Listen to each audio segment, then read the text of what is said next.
भागवत, तो भागवत क्या है? स्वयं श्री कृष्ण है। इसलिए इसके लिए ये शोभा यात्रा, कलश यात्रा, इसके लिए आसन, इसके लिए उच्च आसन। क्यों? क्योंकि ये स्वयं श्री कृष्ण है। ये कोई किताब नहीं है, ये कोई ग्रंथ नहीं है, ये कोई पोथी नहीं है। यह भागवत स्वयं श्री कृष्ण है। यदि सामान्य किताब होता, सामान्य पुस्तक होता, तो क्यों ना हम पुस्तकालय में पढ़ लेते। इसके लिए तामझाम क्यों करते? क्योंकि ये किताब नहीं है, ये स्वयं श्री कृष्ण है। तो श्री कृष्ण कौन है? तो भागवत महात्मा का मंगलाचरण का श्लोक, उसमें श्री कृष्ण के विषय में बताया गया है। आइए सब गुनगुनाएं, पहले मैं कहूँ उसके बाद सब कहें। भगवान की प्रार्थना है इसमें, हाथ जोड़ें। सच्चिदानंद रूपाय, सच्चिदानंद रूपाय, विश्वोत्पत्त्यादि हेतवे, तापत्रय विनाशाय, श्रीकृष्णाय वयं नमः, श्रीकृष्णाय वयं नमः,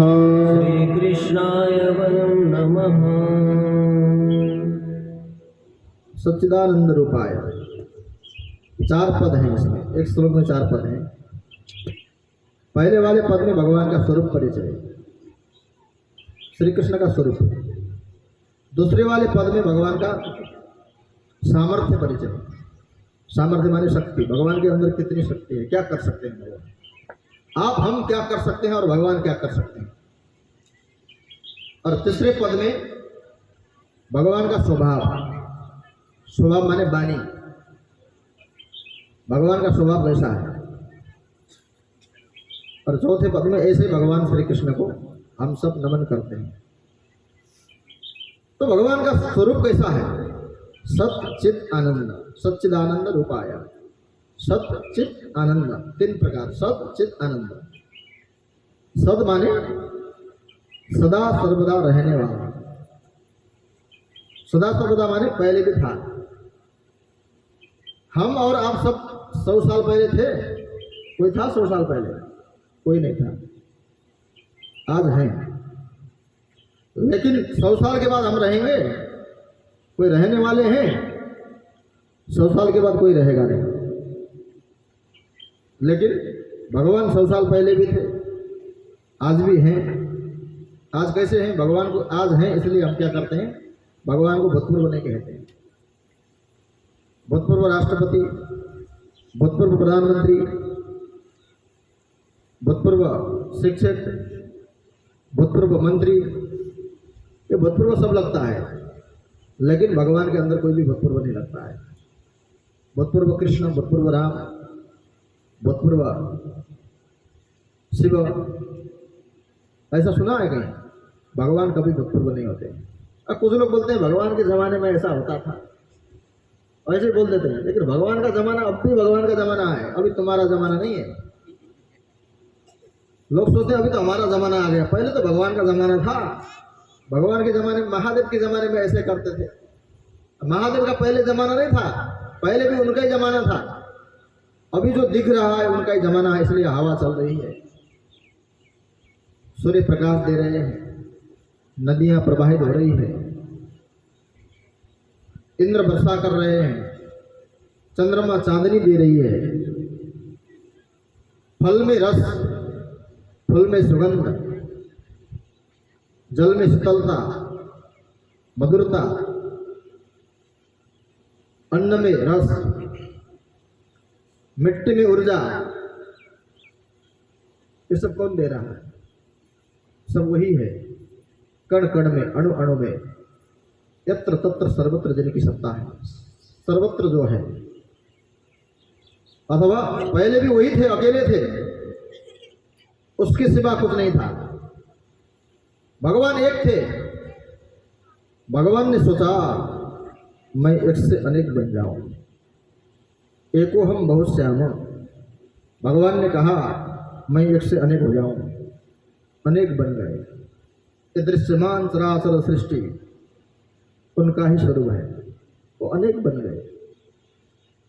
अथवा वर्तमान में अभी भी वही है और भविष्य में महाप्रलय हो जाएगा,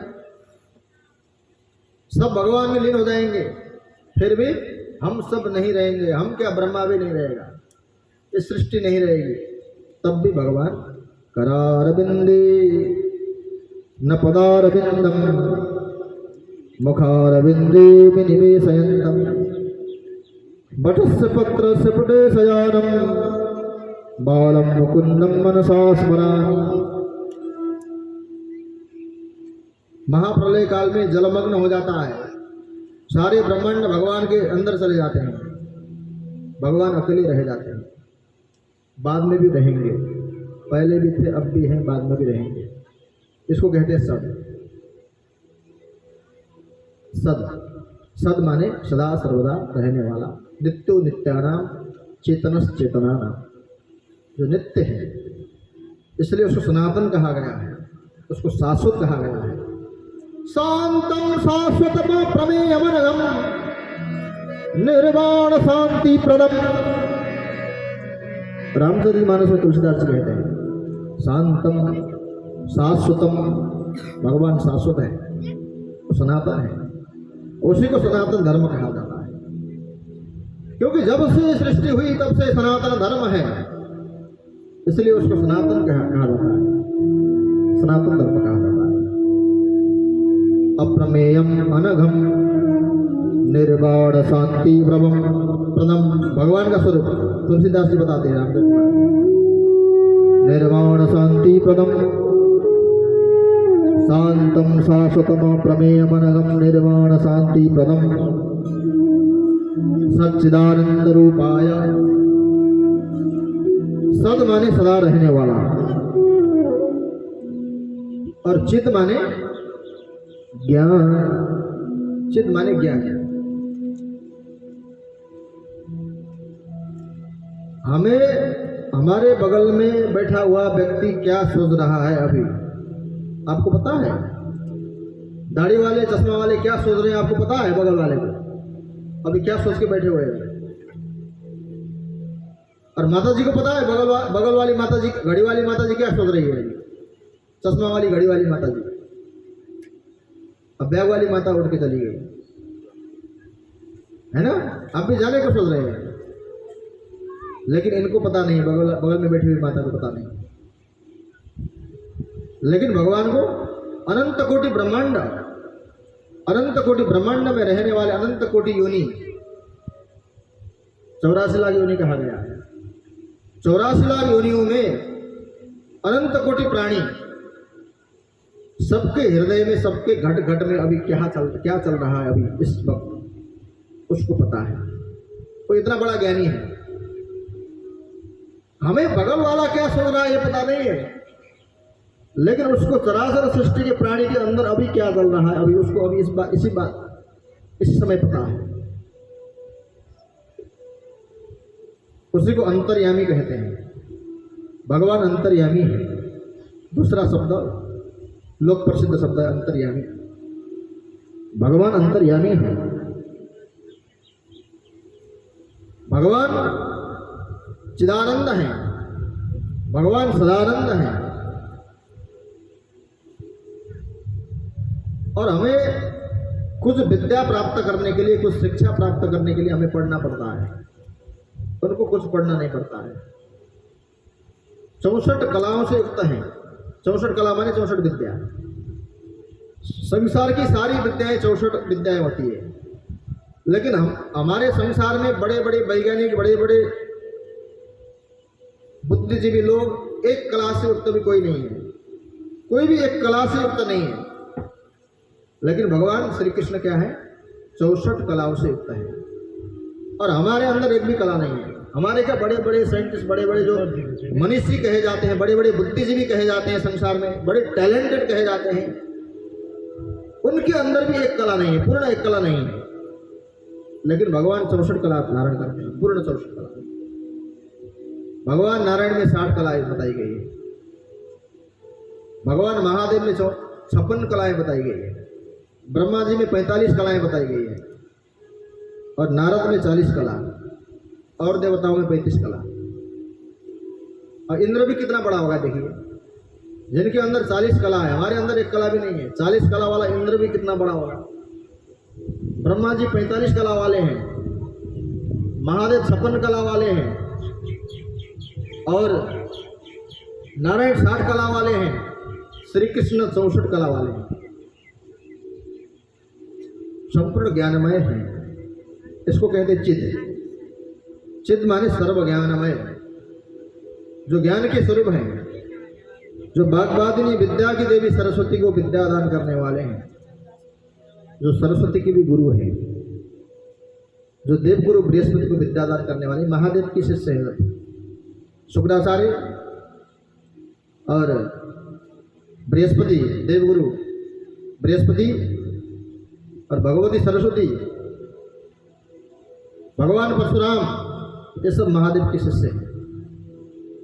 तो महादेव भी वही कृष्ण है, वही कृष्ण महादेव है, इसका मतलब भेद नहीं है।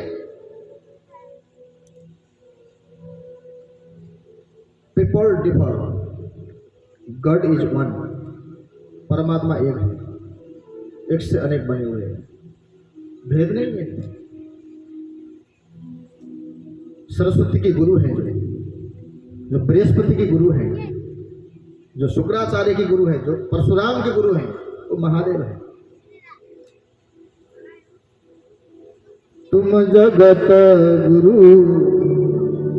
वेद बखाना, महादेव जगत गुरु है, श्री कृष्ण जगत गुरु है, महादेव जगत गुरु है। उनकी परंपरा में चलने वाले, भगवान नारायण की परंपरा से चलने वाले आद्य जगत गुरु शंकराचार्य हैं, उनके पीठ में विराजमान वो जगत गुरु हैं, वो जगत गुरु है, ओरिजिनल जगत गुरु वही है।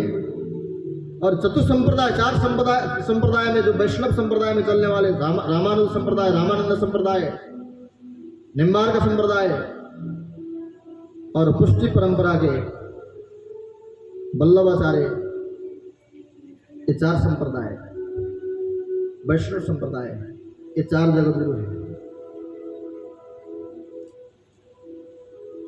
और शंकराचार्य भगवान ने जो 4 पेट बनाए 4 दिशाओं में, और एक मूल पेट, 5 शंकराचार्य मूल जगत गुरु हैं, बाकी सब बैसाखी वाले हैं। शंकर भगवान जगत गुरु है, उनकी परंपरा में जो चलने वाले वो जगत गुरु है। तुम जगत गुरु वेद बखाना, तो सरस्वती की गुरु है।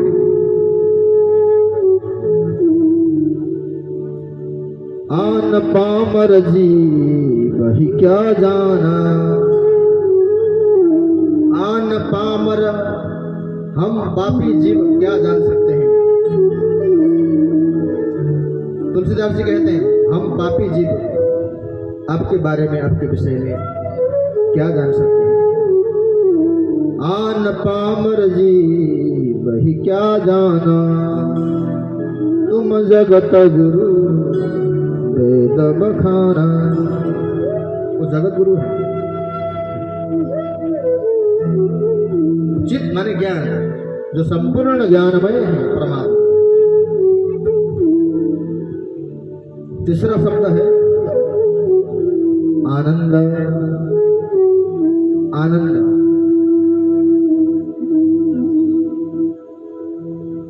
पूछा जाए आपको आनंद किस चीज में आनंद आता है, क्या करने में आनंद आता है, क्या खाने में आनंद आता है। कोई कहेगा मुझे गोलगप्पे खाने में बड़ा आनंद आता है, पानी पूरी खाने में बड़ा आनंद आता है। कोई कहेगा मखमल के बिस्तर में सोने में, ऐसी गर्मी में बड़ा, ऐसे में बड़ा आनंद आता है, ऐसे में आनंद से सोया जाए फिर आनंद आए। कोई कहेगा लड्डू पेड़ा खाने में बड़ा आनंद आता है, कोई कहता है खीर खाने में आनंद आएगा, कोई कहता है हेलीकॉप्टर में घूमने में आनंद आया बड़ा, और कोई कहता है केबल कार में घूमने में आनंद आया। एक व्यक्ति को पूछा गया, उसने कहा जब शरीर में खुजली हो जाए ना, लुतो लागছে नहीं शरीर में खुजली हो जाए, लुतो लागे को बेला बड़ा आनंद आ शरीर में खुजली हो जाए, कमरा बंद हो, काला कम्बल हो, काड़ेदार कम्बल हो और पकड़ने के लिए कुछ चीज हो और शरीर को रगड़ के जब खुजली निकाला जाए, जो खुजली है उसमें बड़ा आनंद आता है बोलता है। तो इस संसार के सुख क्या है? सब जैसे हमको सुख का आवश्यक होता है ना, सुख कहते हैं वो सब क्या है? ऐसे लुतो जैसे है, लुत विस्फोट अगाधया है। लुत शब्द ये संस्कृत का शब्द है, संस्कृत से नेपाली में लुत विस्फोट अगाधया, लुत कहा गया है, लुत विस्फोट अगाधया। संसार के जो सुख है, हम जिनको सुख कहते हैं वो सुख नहीं है, वो सुविधा है। हमने सुविधाओं को सुख समझ लिया। गाड़ी में चढ़ते हैं, एसी है, एसी में आनंद आया, वो सुविधा है, उस सुविधा को हमने सुख समझ लिया। एसी से उतरे, जब धूप में चलने लगे, वो सुख चला गया, वो सुविधा चला गया। सुख कभी परिवर्तन नहीं होता है, जो आनंद कभी परिवर्तन नहीं होता है, लेकिन सुविधा परिवर्तन हो सकता है। हमने सुविधाओं को सुख समझ लिया, ये सब सुविधा है, सुख नहीं है। सुख कौन है? क्योंकि ये संसार क्या है? दुखालयम अशाश्वतम। भगवान श्री कृष्ण ने गीता में कहा दुखालय, संसार दुखालय है। दुखालय माने दुखालय, औषधालय में औषधि मिलती है, पुस्तकालय में पुस्तक मिलते हैं, लेकिन दुखालय में क्या मिलेगा? दुखालय में दुखी मिलेगा। संसार दुखालय है। आत्मदेव का बेटा नहीं था, मरने के लिए, आत्महत्या करने के लिए चले गए जंगल, बाद में बेटा हुआ, धुंधुकारी हुआ, फिर मरने के लिए जाने लगे, बेटा हुआ, धुंधुकारी करके मरने जाने लगे। कहाँ सुख है? दुखालयम अशाश्वतम, ये दुखालय है, यहाँ सुख नहीं है। सुख की बात करते हो, सुख का एक बिंदु भी नहीं है यहाँ। लेकिन भगवान क्या है? तुलसीदास जी कहते हैं, जो आनंद सिंधु सुख राशि, जो आनंद सिंधु सुख राशि, स्वीकारते त्रयी लोक सुपासी, स्वीकारते त्रयी लोक सुपासी।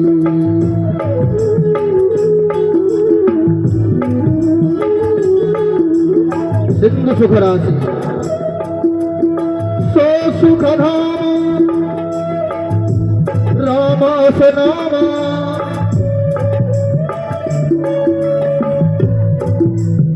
अखिल लोकदा यक विश्रामा। आनंद सुख राशि, आनंद सिंधु सुख राशि, स्वीकरते त्रैलोक सुपासी, सो सुख राम राम असनामा, अखिल लोकदायक विश्रामा। जो आनंद, भगवान आनंद के सागर हैं। सागर ही नहीं, सागर के राशि, अनेक सागरों का समूह है, आनंद के सागर हैं वो।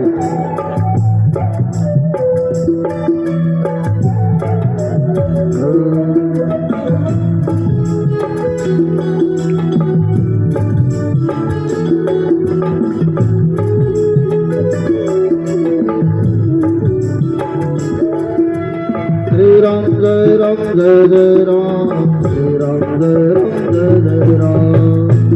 सभी जगह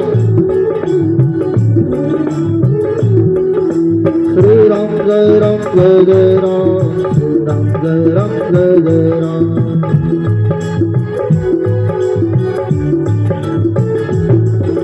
सच्चिदानंद रूपाय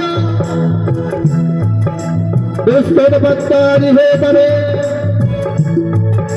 तापत्रय विनाशाय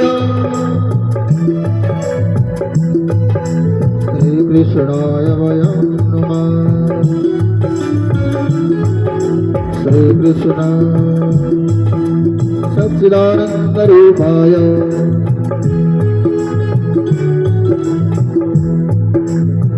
जो आनंद सिंधु सुख राशि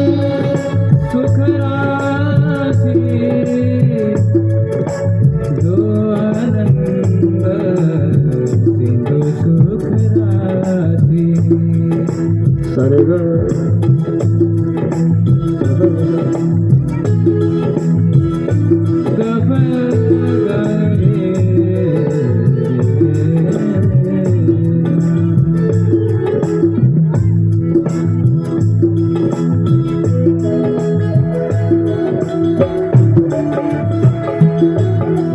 आनंद लीजिए सब, भगवान को याद करिए, वो आनंद का राशि है।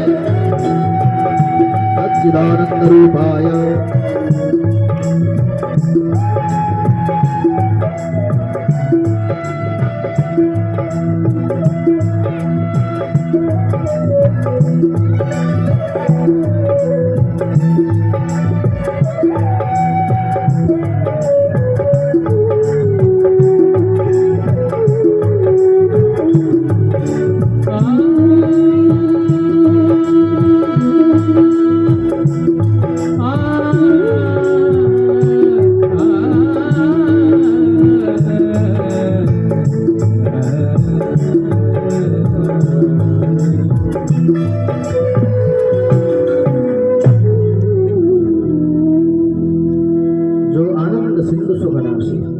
आनंद का सागर है।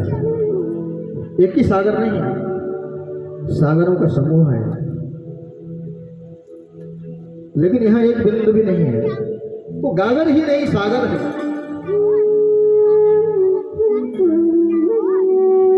एक दिन भगवान नारायण अपने सिंहासन में बैठे हुए थे। सिंहासन में विराजमान थे, शेष शय्या में शयन किए हुए थे। भगवती लक्ष्मी बगल में बैठी हुई थी। अपने चरणों में कुछ छुपाया।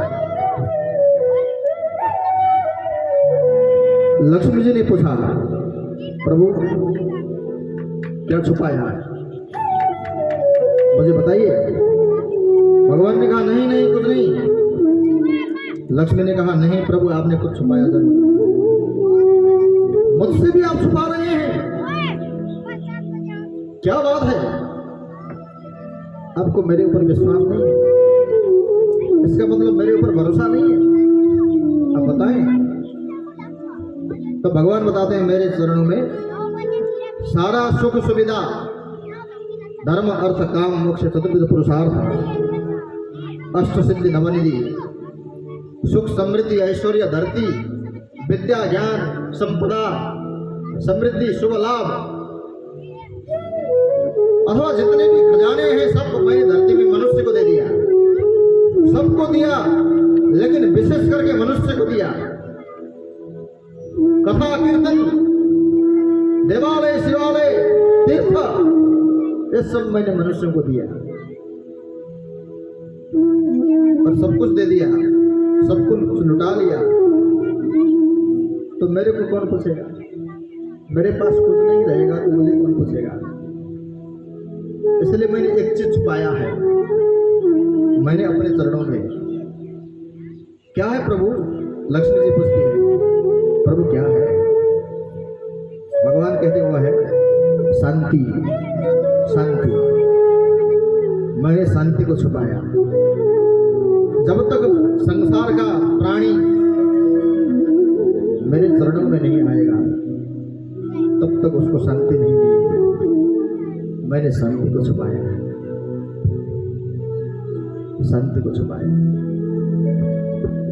इसलिए भगवान के चरणों में क्या है? आनंद है, वो आनंद स्वरूप है, सच्चिदानंद रूपाय। श्री कृष्ण का यह स्वरूप है। सद माने सदा रहने वाला, तीनों कालों में रहने वाला। चित माने संपूर्ण ज्ञानमय, और आनंद माने आनंद आनंद, जिसको सुख कहा जाता है लोक भाषा में, और दूसरी भाषा में स्त्रीलिंग में शांति कहा जाता है उसी को। आनंद शब्द न तो पुलिंग है न तो स्त्रीलिंग है, आनंद आनंद है। इसलिए हम सब भगवान के चरणों में जाते हैं। और दूसरे पद में भगवान का सामर्थ्य परिचय है। सामर्थ्य माने शक्ति। हम लोग घर बनाते हैं, घर बनाने के लिए ईंट लगते हैं, पत्थर लगते हैं, मिट्टी लगते हैं, रेता लगता है, सीमेंट सरिया लगता है, मिस्त्री लगते हैं, समय लगता है, पैसे लगते हैं, कर्मचारी लगते हैं, गाड़ी लगते हैं, घोड़े लगते हैं, जब हम एक घर बनाते हैं। जब भगवान ऐसे अनंत ब्रह्मांड बनाते हैं, ये सबसे छोटा ब्रह्मांड है। महादेव ने कहा है और भगवान नारायण ने भी कहा, जिस ब्रह्मांड में मैंने महाभारत की युद्ध की रचना की, जिस ब्रह्मांड में मैंने माखन चोरी लीला किया, वो ब्रह्मांड सबसे छोटा ब्रह्मांड है। और मेरे रोमकूप से प्रकट हुए अनंत ब्रह्मांड है, मेरे श्वास प्रश्वास से प्रकट हुए अनंत ब्रह्मांड है। अनंत सूर्य है, अनंत चंद्रमा है, अनंत तारक है, सबसे छोटा ब्रह्मांड है। अनेक ब्रह्मांड बनाते समय भगवान अकेले थे, अकेले मिस्त्री थे सिर्फ, उनके पास कोई कर्मचारी भी नहीं था। तो कैसे बनाया भगवान ने? अकेले बनाया। कहाँ से बनाया? सामान कहाँ से लाए? कौन से मार्केट से लाए? ये पत्थर, ये पेड़, ये जमीन, ये पहाड़, ये हिमालय, ये पर्वत श्रृंखलाएं, ये समुद्र, ये नदियां, ये बाग, ये बगीचे, ये खेत खलिहान, ये सूर्य, ये चंद्रमा, अनंत कोटि योनि प्राणी, ये व्याघ्र, ये सिंह, ये बानर, ये पशु, ये पक्षी, कहाँ से लाया भगवान? कौन से मार्केट से खरीद के ले आए? ये सब पत्थर, ये पहाड़, ये नदी, कौन सा मार्केट था खरीदने के लिए? हम किसी मार्केट से ले आते हैं, गुलरिया से ले आते हैं या नेपालगंज से ले आते हैं। घर बनाते समय जो सामग्री होता है, रॉ मटेरियल, भगवान के पास कोई रॉ मटेरियल नहीं था। तो भगवान कहाँ से ले आए? कहीं से नहीं लाए, किसी मार्केट में नहीं गए। भगवान एक से अनेक हो गए। भगवान प्रकट बनाने वाले खुद हैं और खुद बन गए। सृष्टि प्रकट हो जा, प्रकट हो गए। भगवान प्रकट हो गए, भगवान प्रकट हो गए। अब कितने दिन लगे घर बनाने के लिए? 2 महीना, 4 महीना, 6 महीने, 1 साल भी लग सकता है, 5 बरस भी लग सकते हैं। अधिक पैसे होंगे जल्दी भी हो जाएगा, पैसे नहीं होंगे काम रुक जाएगा, है ना। घर बनाने में समय लगेगा। बड़े बड़े बिल्डिंग बन रहे हैं, कुछ बीच में बंद हो गए पैसे न होने के कारण। सरकार भी नहीं बना पा रहा है, कुछ ऐसे बिल्डिंग है। लेकिन भगवान ने जब ये बनाया ये ब्रह्मांड, भगवान के पास कोई जेब में पैसे नहीं थे, कोई बैंक में खाते में पैसे नहीं थे, पैसा भी नहीं लगा। अब कितना समय लगा सृष्टि करने में? कुछ धर्म के लोग कहते हैं 7 दिन लगे भगवान को। नहीं, ऐसा नहीं, हमारे धर्मशास्त्रों में ऐसा नहीं। भगवान ने कहा सृष्टि हो जा, संकल्प किया भगवान ने, उस संकल्प के द्वारा अनंत सृष्टि हो गई, प्रकृति प्रकट हो गई, भूगोल खगोल प्रकट हो गए, चंद्र तारक नेम प्रकट हो गए, सृष्टि संचालन होने लगा, काल प्रकट हो गया, ब्रह्मा उत्पन्न हो गए, ब्रह्मा सृष्टि करने लगे। विश्वोत्पत्त्यादि हेतवे, भगवान का ये सामर्थ्य है। विश्व को उत्पत्ति करने वाले, ब्रह्मा बनकर के जो सृष्टि करते हैं, जो विष्णु बनकर के पालन करते हैं, जो रुद्र बनकर के संहार करते हैं। GOD, God, G for generator, O for operator and D for destroy. Generator, operator and destroyer, GOD, God. इसी को गॉड कहा जाता है। इसी को योगी लोग ईश्वर कहते हैं, भक्त लोग भगवान कहते हैं, कुछ लोग परमात्मा कहते हैं, कुछ लोग परमेश्वर कहते हैं।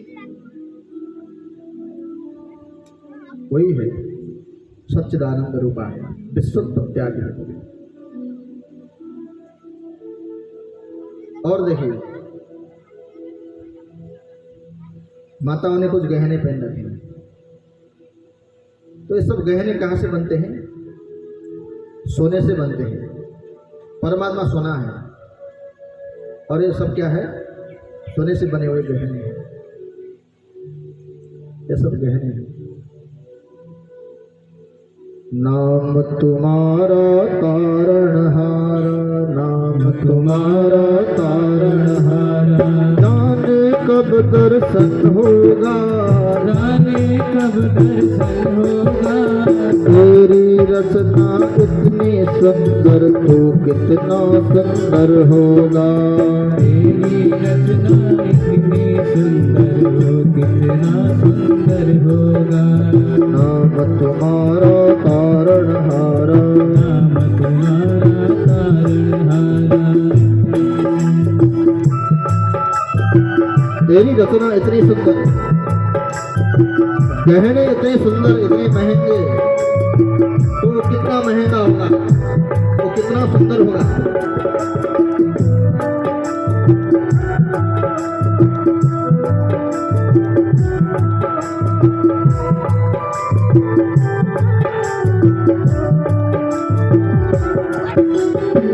ये सब बाग बगीचे, ये खेत खलिहान, ये हिमालय, ये पहाड़, ये समुद्र, ये सागर, ये हिलोरे।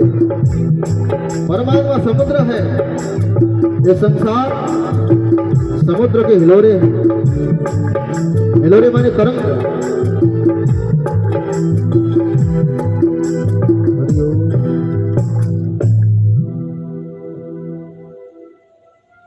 विश्वोत्पत्त्यादि हेतवे, ये सब गहने हैं।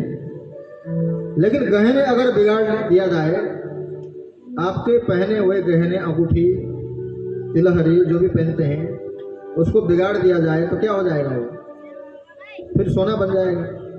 ये सारा ब्रह्मांड भगवान के अंदर चला जाएगा, लय हो जाएगा, तो फिर क्या बन जाएगा? परमात्मा बन जाएगा। और परमात्मा के बिना ये नहीं रह सकता है, ये नहीं हो सकता है। ये धरती, जगत, जगत इसके बिना जगत नहीं हो सकता है, लेकिन जगत के बिना भी जगदीश हो सकता है। गहने के बिना भी सोना है, लेकिन सोने के बगैर गहना नहीं बन सकता। परमात्मा सोना है और एक गहने, ये सृष्टि है। विश्वोत्पत्त्यादि हेतवे, ये भगवान का सामर्थ्य है। दिन भी नहीं लगते, पैसे भी नहीं लगते, सामान भी नहीं लगता है। और हमको कितना लगता है? हम एक घर बनाते हैं,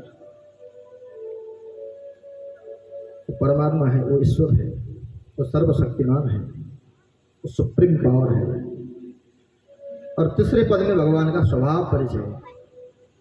स्वभाव माने आदत। भगवान की आदत कैसी है, भगवान का स्वभाव कैसा है? स्वभाव परिचय। तापत्रय विनाशाय, आध्यात्मिकता, आदि दैविकता और आदि भौतिकता, 3 प्रकार की ताप होती है। आध्यात्मिकता माने मनोविकार, हमारे इंद्रिय से प्रकट होने वाले विकार, मानसिक प्रॉब्लम, मन से प्रकट होने वाले विकार, डिप्रेशन, विविध समस्याओं के कारण डिप्रेशन हो जाना, आत्महत्या कर लेते हैं कई लोग डिप्रेशन के कारण। लेकिन भगवान की कथा, यदि भागवत की कथा क्यों सुनना चाहिए, गीता क्यों पढ़ना चाहिए? सत्संग क्यों करना चाहिए, भगवान का भजन क्यों करना चाहिए। यदि अब तक आत्महत्या किए हुए व्यक्ति यदि भागवत कथा सुने होते, गीता पढ़े होते, तो ये आत्महत्या का महापाप नहीं करते। अभी तक जितने भी आत्महत्या हुए आत्महत्या का पाप नहीं करते। आत्महत्या से बचा सकती है भागवत कथा, भगवान का सत्संग, भगवान का कीर्तन, भगवान की भक्ति। दुख भक्त को भी होता है, अभक्तों को दुख होता है। इसका मतलब ये नहीं है कि भक्तों को दुख नहीं आएगा, भक्तों को कष्ट नहीं आएगा, ऐसा नहीं है। देखिए पांडवों को कितना कष्ट आया। यदि पांडवों जैसा कष्ट यदि हमको आता, हम क्या करते? सामान्य संसार के लोग क्या करते? आत्महत्या कर लेते, मर जाते, कहीं नदी में जाके डूब जाते, कहीं पहाड़ में जाके कूद जाते, कहीं आग में घुस जाते। लेकिन पांडव क्या है? भगवान के भक्त हैं, उन्हें कोई प्रभाव नहीं पड़ा और शक्ति प्राप्त किए जब वन में जाकर, बट उसको अवसर बनाए,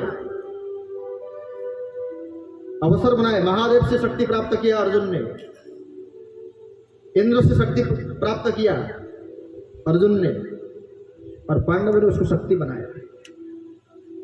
ये भगवान के भक्त हैं। और सामान्य लोग होते तो मर जाते, आत्महत्या कर लेते। एक दिन हम बाहर वन में नहीं रह सकते हैं, एक दिन जंगल में नहीं रह सकते हैं, तो 12 साल तक जंगल में रहे, वन में रहे, वनवास किए, 1 वर्ष गुप्तवास किए, क्योंकि ये भक्त हैं। सत्संग क्या देता है? अथवा तापत्रय विनाशाय, आध्यात्मिक ताप से बचाता है। आध्यात्मिक ताप के कारण ही आत्महत्या होते हैं अक्सर। जितने भी आत्महत्याएं हुई है आध्यात्मिक ताप के कारण, मानसिक प्रॉब्लम से। बाहर के मच्छरों को तो हम मच्छरदानी लगा लेते हैं, अलाउड लगा लेते हैं, पंखा लगा लेते हैं, उससे बाहर के तरह के मच्छरों से बच जाते हैं हम लोग। आजकल तो विशेष लग रहे हैं मच्छर, लेकिन जो अंदर के मच्छर हैं उससे भगवान बचाते हैं। इसको कहते हैं आध्यात्मिक ताप। आध्यात्मिक ताप से हमारी रक्षा करते हैं भगवान, हमें पता नहीं चलता है। आदिदैविक ताप, आदिदैविक ताप माने भूकंप प्रकोप, बाढ़ आदि, भूकंप, 72 साल का जैसा भूकंप, केदारनाथ वाली घटना से भगवान कैसे रक्षा करते देखिए। हम 4 मित्र गए थे बद्रीनाथ, बद्रीनाथ दर्शन किए, वहां निवास किए। दूसरे दिन हम सुबह गए वहां से वसुधारा, सहस्त्रधारा ऊपर है ना, वहां झरना है, वहां गए और हमारे एक मित्र उसमें खेलने लगे, पानी में खेलने लगे, भीग गए, बर्फ भी है, बर्फ खेलने लगे। उनको शाम को बुखार आ गया और दूसरे दिन हमको जाना था केदारनाथ। अब केदारनाथ नहीं जाएंगे क्योंकि हमारे मित्र को बुखार आ गया, कहीं बुखार बढ़ सकता है, वापस जाना पड़ेगा आपको। केदारनाथ दूसरी बार आ जाएंगे करके हम लोग वहाँ से केदारनाथ का कार्यक्रम कैंसिल करके हरिद्वार वापस आ गए, बद्रीनाथ से हरिद्वार वापस आ गए। और दूसरे दिन क्या हुआ, केदारनाथ का जो घटना था वो घटना हो गया, लाखों लोग लापता हो गए, बेघर हो गए। हमारे नेपाल से गए हुए लोग भी कई लोग मर गए। हरिद्वार में तो लाशें, आचार्य श्री हरिद्वार दक्षिण मंदिर के प्रधान पुजारी हैं, गंगा के किनारे रहते हैं, तो वहाँ लाश बह करके आ रहे थे, तो भगवान ने हमारी रक्षा की। इस प्रकार से भगवान आदि दैविक ताप से भगवान रक्षा करते हैं। जैसे हमारी रक्षा भगवान, हम केदारनाथ जाते हम भी वहीं उसी में रहते। बुखार आना भगवान जो करते अच्छा करते हैं, बुखार आना भी अच्छा ही हुआ। इसका मतलब एक मित्र को बुखार आ जाना वो भी अच्छा हुआ। भगवान आदि दैविक ताप से इस प्रकार से रक्षा करते हैं। और तीसरा शब्द है आदि भौतिक। आदि भौतिक माने मोबाइल, गाड़ी, हेलीकॉप्टर, प्लेन, कंप्यूटर, टीवी, हमने बनाई हुई चीज, मनुष्य ने बनाई हुई चीज, भौतिक चीज, कृत्रिम चीज, इन कृत्रिम वस्तुओं से हमें नुकसान है। गाड़ी से बड़ा सुविधा है, लेकिन गाड़ी कई बार नदी में गिर जाती है, कई लोगों की मृत्यु हो गई है, हेलीकॉप्टर से कई लोगों की मृत्यु हो गई। इन सब चीजों से भगवान क्या करते हैं? भगवान रक्षा करते हैं आदि भौतिक तापों से। इसलिए ऐसे भगवान श्री कृष्णाय वयम नमः तापत्रय विनाशाय त्रिताप आदि दैविक ताप आदि भौतिक ताप आध्यात्मिक ताप को समन करने वाले ऐसे भगवान को ही नहीं, कृष्ण को ही नहीं, श्री भागवत में कहीं भी राधा रानी का नाम नहीं आया, कहीं श्री बताया गया, कहीं एक गोपी बताया गया, कहीं विशेष गोपी बताया गया। और इसका मतलब हम बाद में बताएंगे। श्री माने श्री कृष्णाय वयम नमः, श्री राधा सहित भगवान श्री कृष्ण को हम सब नमन करते हैं, क्योंकि राधा बिना कृष्ण आधा, राधा बिना कृष्ण आधा। कृष्ण एक शालिग्राम पत्थर है और यहाँ शालिग्राम 1008 शालिग्राम स्थापना किए गए। 1008 शालिग्राम आपने दर्शन किया, पूजन किया, नहीं किए तो कर लीजिएगा। शालिग्राम की महिमा स्वस्थानी में भी आता है, स्कंद पुराण में विशेष वर्णन है, कई पुराणों में वर्णन है। तो ये पत्थर है, कृष्ण शालिग्राम पत्थर है। जब राधा शक्ति की सहायता होती तब अनंत कोटि ब्रह्मांड का नायक, अनंत कोटि ब्रह्मांड का मालिक बन जाता है। अनंत ब्रह्मांडेश्वर ब्रह्मांड नायक बन जाता है वो राधा शक्ति, वो राधा रानी है। श्री कृष्णाय वयम नमः। ऐसे भगवान श्री कृष्ण को हम सब नमन करते हैं। अब आइए कुछ भागवत महात्म्य की कथाएं हैं। ज्ञान भक्ति और वैराग्य का विशेष वर्णन है। देवर्षि नारद का चरित्र है। सुतजी महाराज शौनकादि 88,000 ऋषियों को नैमिषारण्य के पावन तीर्थ में पावनी कथा सुना रहे हैं। 1000 वर्ष का सत्र है। हम जैसे 7 दिनों तक कथा सुनेंगे उसी प्रकार से उनका सत्र क्या है? 1000 वर्ष। 1000 वर्ष तक कथा सुनने का उनका अनुष्ठान है, लेकिन उद्देश्य बहुत छोटा है। उद्देश्य क्या है? सत्रम स्वर्गाय लोक, स्वर्ग जाने का उद्देश्य है। उद्देश्य बहुत छोटा है, स्वर्ग बहुत छोटा है। भागवत के 5वें स्कंद में यहां तक कहा गया है, देवता मरना चाहते हैं।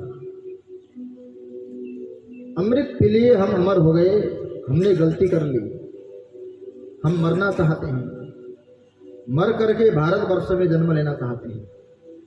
भारतवर्ष माने ये भी भारतवर्ष ही है, देश अलग चीज है, वर्ष अलग चीज है। भारतवर्षे भरतखंडे नेपाल देशे, ये भारतवर्ष है, भरत के नाम से भारतवर्ष है। भारतवर्ष में जन्म लेना चाहते हैं। क्यों? क्योंकि स्वर्ग में भगवान की कथा नहीं होती है। नयत्र वैकुंठ कथा सुधापक, यहाँ कथा नहीं।